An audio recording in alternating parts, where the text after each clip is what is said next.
इयत्ता 10वी विषय भूगोल. ब्राझील जलप्रणाली. ब्राझीलच्या जलप्रणालीचा विचार करताना असे आपणाला लक्षात येते की या देशात 3 प्रमुख नद्यांची खोरी आहेत.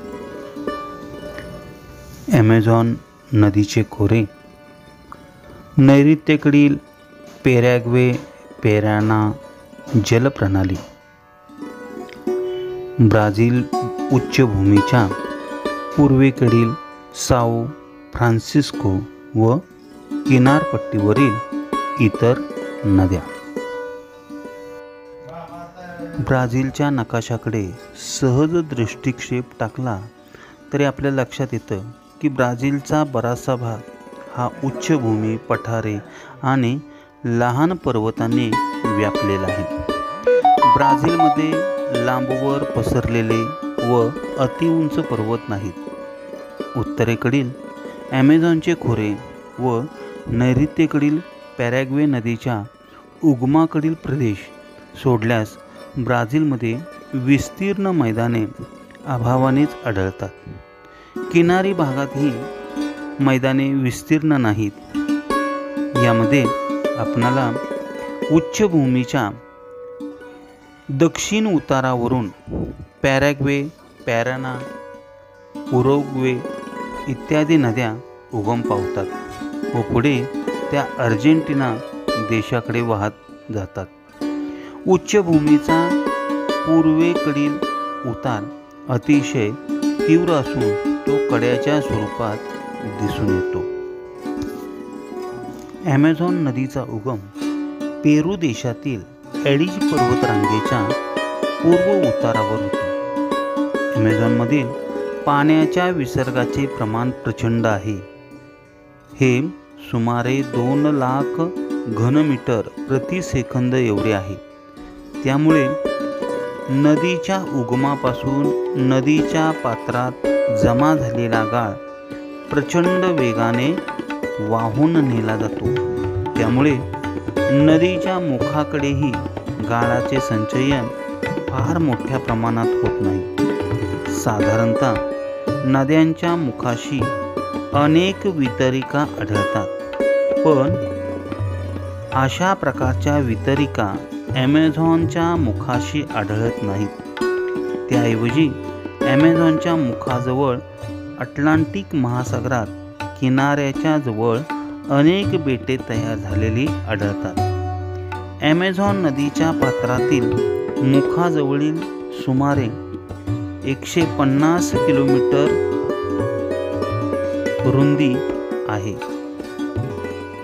ॲमेझॉन नदीचे बहुतांश पात्र जलवाहतुकीसाठी योग्य आहे. नैऋत्येकडील पॅराग्वे पॅराना जलप्रणाली. या 2 नद्या ब्राझीलच्या नैऋत्य भागात आढळतात. या दोन्ही नद्या ब्राझीलच्या दक्षिणेकडील अर्जेंटिना देशातील प्लांटा नदीला मिळतात. या दोन्ही नद्या व दक्षिण टोकाला असलेली उरुग्वे नदी यांना ब्राझील उच्चभूमीच्या दक्षिण उतारावरून पाण्याचा पुरवठा होत असतो.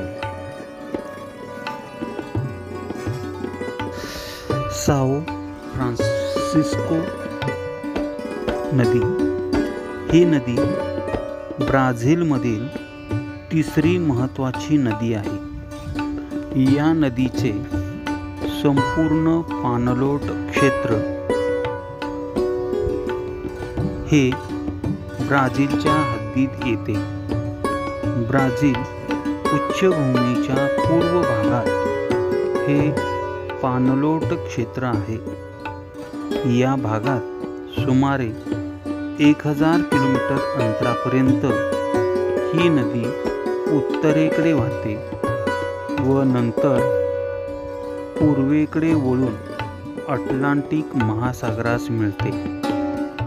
साओ फ्रान्सिस्को नदीमुखाजवळील सुमारे 250 किलोमीटर लांबीचा भाग हा जलवाहतुकीसाठी योग्य आहे. किनारी प्रदेशातील नद्या.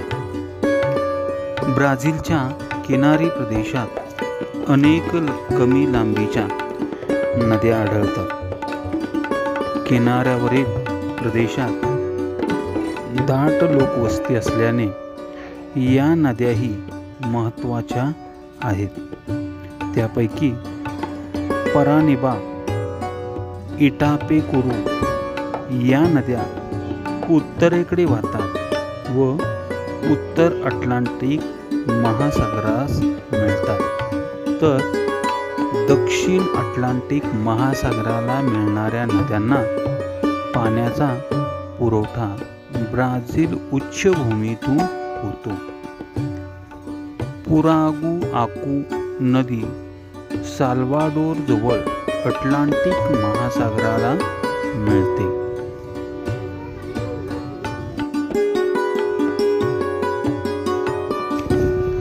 देशाच्या शेती, औद्योगिक व मानवी विकासाच्या दृष्टीने नदी प्रणालीस अतिशय महत्त्वाचे स्थान आहे. ब्राझील देश हा जलप्रणालीच्या बाबतीत अतिशय समृद्ध मानला जातो असे नाही. भूपृष्ठाची झीज आणि भर घडवून आणण्याच्या अनेक कारकामध्ये वाहते पाणी हे सर्वात महत्त्वाचे कारक आहे. वाहते पाणी गुरुत्वाकर्षणामुळे जास्त उंचीवरच्या प्रदेशाकडून कमी उंचीच्या प्रदेशाकडे वाहते. यालाच आपण नदी असे म्हणतो. प्रत्येक नदी प्रणाली तिच्या जवळील नदी प्रणालीपासून जास्त उंचीच्या प्रदेशाचे विभक्त झालेली असते. उदाहरणार्थ, ब्राझील या देशातील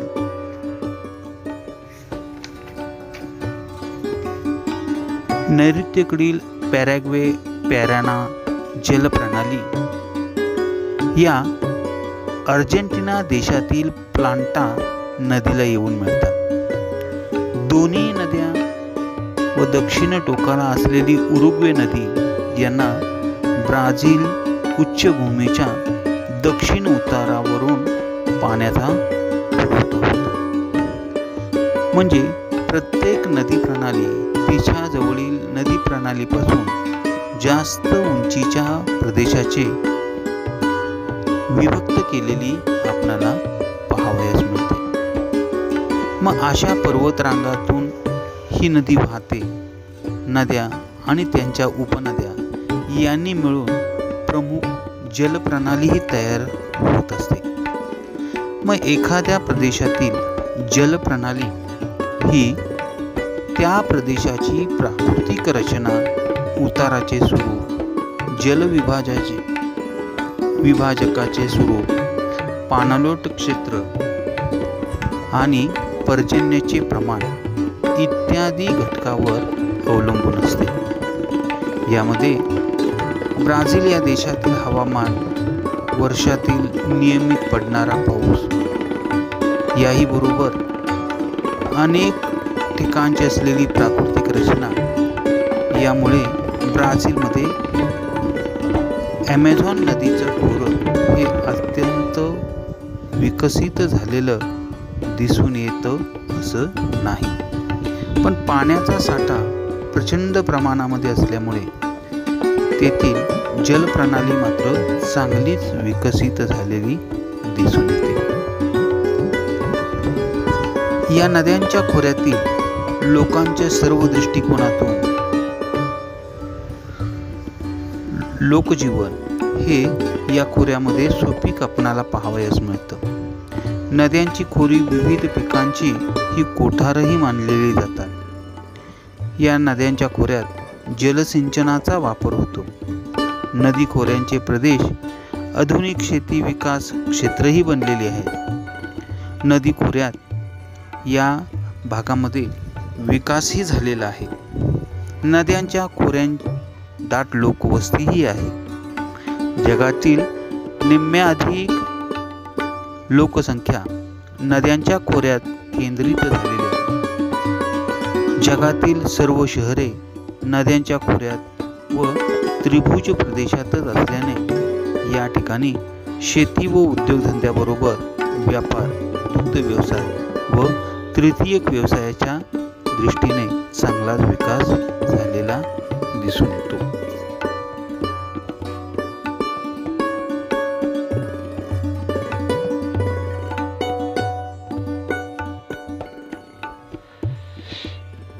ॲमेझॉन नदी ही जगातील सर्वात मोठी व दुसऱ्या क्रमांकाची लांब नदी आहे. ॲमेझॉन नदीचा उगम पेरू देशातल्या एडिज पर्वतरांगेमधील नेव्हादो मिस्मी ह्या एका डोंगर माथ्यावर होतो, तर नदीचे मुख ब्राझील देशात अटलांटिक महासागरामध्ये आहे.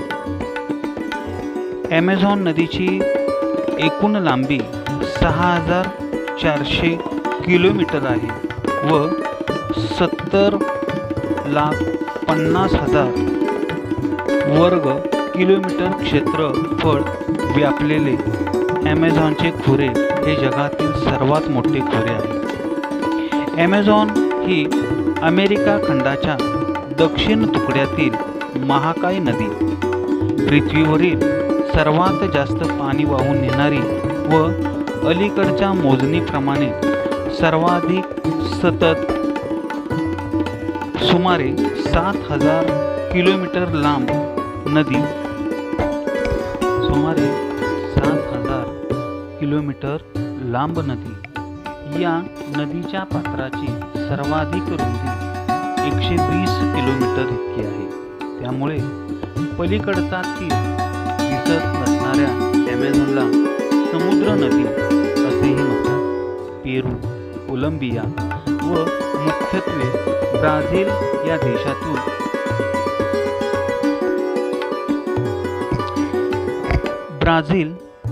सारखे देशातून वाहणाऱ्या या नदीचे पाणलोट क्षेत्र व उपनद्यांची खोरी हे पृथ्वीवरील अद्भुत क्षेत्र आहे. त्याची व्याप्ती भारताच्या क्षेत्रफळाच्या जवळजवळ 5 पट आहे. पाण्यात सूर मारून, बुडी घेऊन, मासा पकडून वर झेप घेणारे एस्प्रे सारखे पक्षी आपणास माहीत आहे.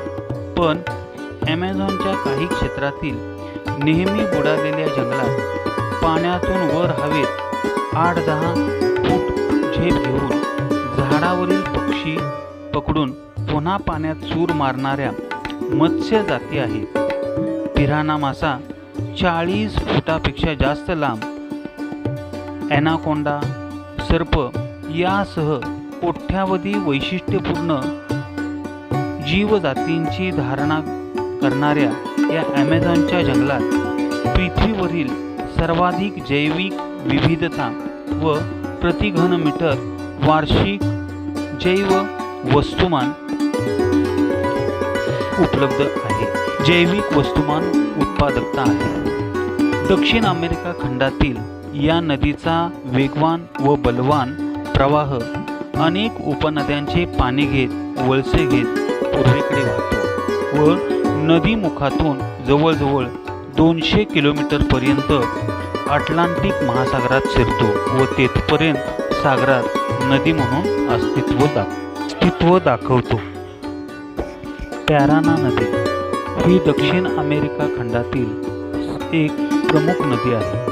ब्राझील, अर्जेंटिना व पॅराग्वे देशातून वाहणारी व 4,880 किलोमीटर लांबीची पाराना ही ॲमेझॉन खालोखाल दक्षिण अमेरिकेतील दुसऱ्या क्रमांकाची नदी आहे. ही नदी ब्राझीलच्या दक्षिण भागात आहे. दक्षिण ब्राझीलच्या भागात 2 नद्यांच्या संगमातून सुरू होते. ब्राझील, पॅराग्वे तसेच पॅराग्वे, अर्जेंटिना या देशाच्या सीमा पारानावरून आखण्यात आलेल्या आहेत. पाराना नदीतून प्रवाह करणारे एक मालवाहू जहाज हे आपल्याला या ठिकाणी पाहावयास मिळते. पाराना नदीचा उगम पारानैबा व रिया गाद्रे नद्यांचा संगम हा पाराना नदीचा उगम असल्याप्रमाणे त्या ठिकाणी पाहावयास मिळतो. पाणलोट क्षेत्र हे अर्जेंटिना, ब्राझील आणि पॅराग्वे या देशामध्ये आहे. याचा सागरी प्रवाह 17,290 घनमीटर इतका आहे. पाणलोट क्षेत्र 25,82,672 चौरस किलोमीटर आहे. इतायुबू धरण हे जगातील दुसऱ्या क्रमांकाचे मोठे धरण पॅराग्वे पारानावर बांधले आहे. शिंगू नदी ब्राझीलमधून वाहणारी ॲमेझॉन नदीची एक उपनदी. लांबी 1,980 किलोमीटर इतकी आहे. ब्राझीलमधील माटू गोसू पठाराच्या उत्तर भागातील अनेक शीर्ष प्रवाहापासून तिचा उगम होतो. क्युरिस्क्यू, टामिटाटोबा, रोमेरो हे त्यापैकी एक प्रमुख शीर्ष प्रवाह आहेत. उगमानंतर ती माटू ग्रोसू व पारा राज्यातून उत्तरेस वाहत जाते. 1970च्या दशकाच्या अखेरीस तिच्यावर एक जलविद्युत निर्मितीचा प्रकल्प उभा करण्यात आला. ही शिंगू नदीची डावीकडून मिळणारी प्रमुख उपनदी म्हणजे इरिरी. तिची लांबी 1,287 किलोमीटर इतकी आहे.